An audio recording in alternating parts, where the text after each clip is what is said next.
नमस्ते सर्वांना. उज्ज्वला जर्नी या माझ्या छोट्याशा ब्लॉगमध्ये माझ्या यूट्यूब फॅमिलीचं मी स्वागत करते.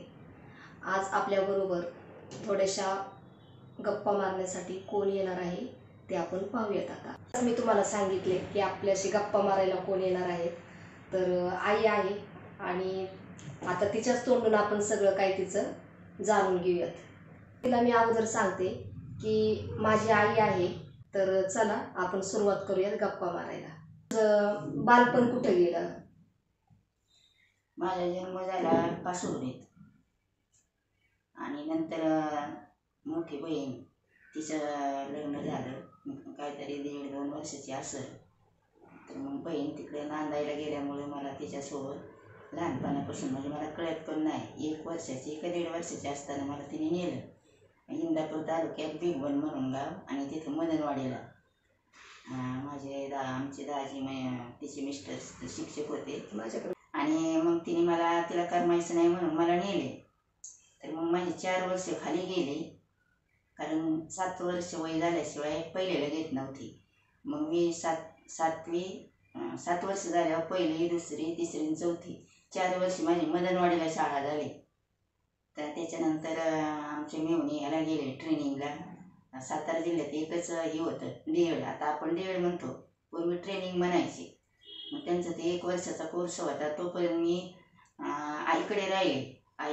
वडील माझे रेल्वेत कामाला होते, आई आमची तिथं असायची. मग तिथून ये जा करून मी रेल्वे स्टेशनला 1 वर्ष शिकले. मी 5वी पासून ते 11वी पर्यंत. आमच्या वेळेस 8वी पासून 8 ते 11 4 वर्षे हायस्कूल होतं. मग मला 7वीतूनच योग आला होता टीचरचा. आता बरोबर कोण नसायचं. पूर्वी मुली काय अशा एकट्या बाहेर ठेवत नव्हते आणि मुली पण राहायच्या नाहीच्या भीतीमुळं. आई आमची एकटी घरी, 2 भावंड, माझे 1 भाऊ सर्व्हिसला, 1 शाळेला. मग तिथून पुढं मला भाऊ म्हणला नको आई तिला पाठवायला, आपली राहू दे घरीच. 1ली ते 7वी पर्यंत 13 शिक्षक त्यावेळेस तुमच्या शाळेमध्ये आमच्या वेळेस. आणि नंतर 8वी पासून पुढं हायस्कूल निघाले. हायस्कूलपर्यंत शाळा झाली, 11वी झाली. बहिणीने बालपण माझ्या बहिणीकडेच गेलं. म्हणजे आईकडे मला लहानपणापासून इकडे बहिणीकडे राहिल्यामुळं करमायचंच नाही. नंतर वरच्या वर्ग शाळेत गेल्यावर सुट्टी लागली की मग मात्र कासोडी गाठायचे, मग जाऊचे वाटायचं.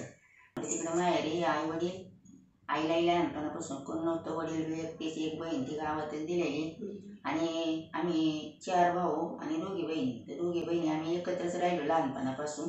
आणि आत्ता पण ती 2021 साली एक्सपायर झाली.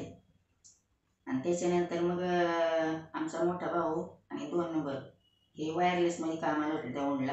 नंतर त्यांना बऱ्याच ठिकाणी फिरावं लागलं.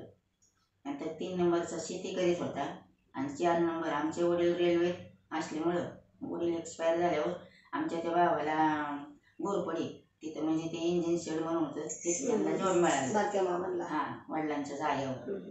आणि हे जुन्या आठवणी कशा असतात की बाबा ते स्वतः माणूस बोललं आणि आम्ही तुम्हाला सांगणं, त्याच्यापेक्षा आई पण आहे बरोबर. तर चला म्हटलं आपण थोड्याशा गप्पा मारूयात.